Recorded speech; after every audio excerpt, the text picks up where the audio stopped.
तो बच्चों, आपने कभी चांद को देखा है? जरूर देखा होगा आसमान में।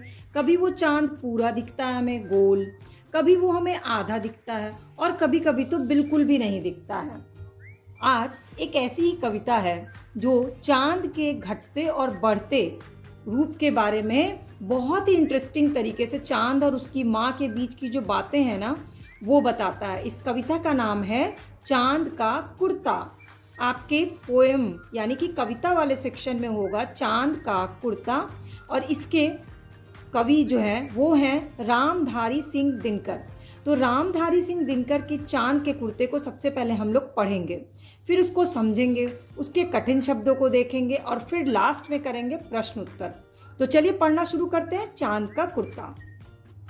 हट कर बैठा चांद एक दिन। हट, हट मतलब जिद करना। जैसे आप अपनी माँ से जिद करते होंगे ना, उसी तरह से चांद ने भी जिद कर ली। हट कर बैठा चांद एक दिन। चंदा मामा जो है एक दिन एकदम जिद करके बैठ गए। अब उन्होंने जिद क्या की? माता से यह बोला। माता मतलब माँ, जैसे आपकी माँ है उसी तरह से माँ का पर्यायवाची शब्द होता है माता। माता से यह बोला, चांद ने, चंदा मामा ने अपनी माँ से बोला, सिलवा दो माँ मुझे ऊन का मोटा एक झिंगोला। सिलवाना, कपड़े सिलवाना। किससे बोला? माँ से बोला। किस चीज़ के लिए बोला? ऊन का एक मोटा सा झिंगोला। झिंगोला मतलब होता है कुर्ता, जो आपके पापा भी पहनते होंगे, आपके भाई भी पहनते होंगे, उसको कहते हैं झिंगोला यानी कि कुर्ता।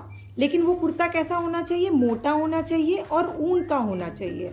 ऐसा माँ से चंदा मामा ने, चांद ने कहा। अब क्यों ऐसा कहा? सनसन चलती हवा रात भर। रात भर सनसनाती हुई हवा चलती। जब हवा चलती तो उसकी आवाज आती है सन सन, उसी के लिए कहा गया सनसन चलती हवा रात भर। क्योंकि चंद्रमा जो है, चांद जो है वो रात में ही निकलते हैं, इसलिए यहाँ पे रात भर की बात चंद्रमा ने की है। जाड़े में मरता हूँ। जाड़ा यानी कि ठंड का दिन। तो ठंड के मौसम में चंदा को भी, चांद को भी ठंड लगती है। ठिठुर ठिठुर कर किसी तरह यात्रा पूरी करता हूँ। ठिठुर ठिठुर मतलब कांपना। जैसे हम ठंडी के मौसम में कांपते हैं ना, उसी तरह से चांद बता रहे हैं कि उनको भी ठंड लगती है और वो ठिठुरते हैं, कांपते हैं। यात्रा पूरी करता हूँ। किस चीज़ की यात्रा? तो आपको पता होगा कि हमारी पृथ्वी के चारों तरफ हमारे चंदा मामा जो है, हमारे चंद्रमा जो है वो ऐसे घूमते हैं, ठीक है। और एक महीने में वो अपनी पूरी यात्रा पूरी करते हैं, यहाँ से लेके यहाँ तक, पृथ्वी तक पूरा घूम लेते हैं। यही यात्रा होती है। उस यात्रा के दौरान ठंडी का मौसम आता है, गर्मी का मौसम आता है, बरसात का मौसम आता है, सारे मौसम चांद जो है वो देख लेते हैं। इसलिए उनको क्या चाहिए? जाड़े के दिन के लिए ऊन का एक मोटा सा कुर्ता चाहिए। लेकिन अब आगे क्या होता है? बच्चे की सुन बात, कहा माता ने अरे सलोने। सलोने अपने अपने बच्चों को माँ लोग बहुत प्यार से बोलती हैं, लाल बोलती हैं, सलोने बोलती हैं। तो अपने बच्चे यानी चांद की बात सुन के उनकी माँ ने कहा अरे सलोने, बहुत प्यार से बोला अरे सलोने, कुशल करे भगवान लगे मत तुझको जादू टोने। कुशल मतलब सब कुछ अच्छा करे। कौन करेगा? भगवान।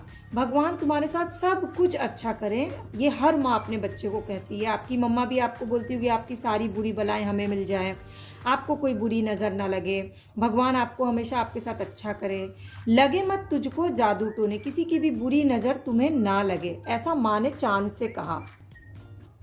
जाड़े की तो बात ठीक है पर मैं तो डरती हूँ, एक नाप में कभी नहीं मैं तुझको देखा करती हूँ। अब माँ ने बहुत अच्छा सवाल उठाया कि तुमने तो सिर्फ बात जाड़े की है और उससे मैं डर भी गई, लेकिन बात यह कि मैंने आज तक तुमको कभी एक नाप में देखा ही नहीं। जैसे आप जब बड़े होते तो मम्मा क्या बोलती है आपकी कि थोड़े बड़े कपड़े लेते क्योंकि अगले साल तुम्हें छोटे हो जाएंगे, क्योंकि तुम तेजी से बढ़ रहे हो, ठीक है।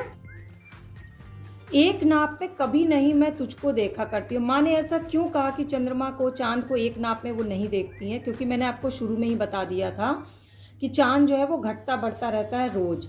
घटता बढ़ता रोज किसी दिन ऐसा भी करता है, नहीं किसी की आंखों को तू दिखलाई पड़ता है। कभी तो तू घट जाता है, मतलब तेरा जो साइज है, आकार है, वो कभी ऐसा हो जाता है, कभी एकदम पतला हो जाता है, कभी तू बढ़ जाता है। तो रोज किसी, हर दिन ऐसा तेरा आकार बदलते रहता है। और यहाँ तक कि किसी को आंखों को तू दिखलाई पड़ता है। कभी कभी तो ऐसा होता है कि किसी किसी दिन तुम दिखलाई ही नहीं पड़ते हो। अब तू ही यह बता, नाप तेरी किस रोज लिवाएं, कि तुम्हारा अगर अब मुझे कपड़ा सिलवाना है, तुम्हारे लिए कुर्ता झिंगोला ऊन का मोटा सिलवाना है, तो उसके लिए किस नाप का सिलवाएं, यही समझ नहीं आ रहा है। सीधे एक झिंगोला जो हर रोज बदन में आए। ऐसा झिंगोला कैसे सिल पाऊं कि जो तुमको हर रोज तुम्हारे बदन में आ जाए, क्योंकि तुम्हारा तो आकार बदलता रहता है। माँ की अलग परेशानी है चांद को देख करके। और अब यहाँ लास्ट में लिखा है कवि का नाम रामधारी सिंह दिनकर। ये आपको जरूर याद करना है, ये हमारे राष्ट्र कवि हैं रामधारी सिंह दिनकर। अब हम करेंगे शब्द और अर्थ, यानी कि जो कठिन शब्द हैं वो कर लेते हैं। हठ का मतलब मैंने आपको बताया जिद, किसी चीज की जिद करना। ठिठुर ठिठुर कर, सर्दी में जब हम कांपते हैं, कांपने को बोलते हैं ठिठुरना। झिंगोला, झिंगोला का मतलब क्या होता है, कुर्ता जो आपके भैया आपके पापा पहनते होंगे। कुशल, सब कुछ ठीक ठाक होने को बोलते हैं कुशल। जाड़ा यानी कि सर्दी का मौसम, ठंड का मौसम।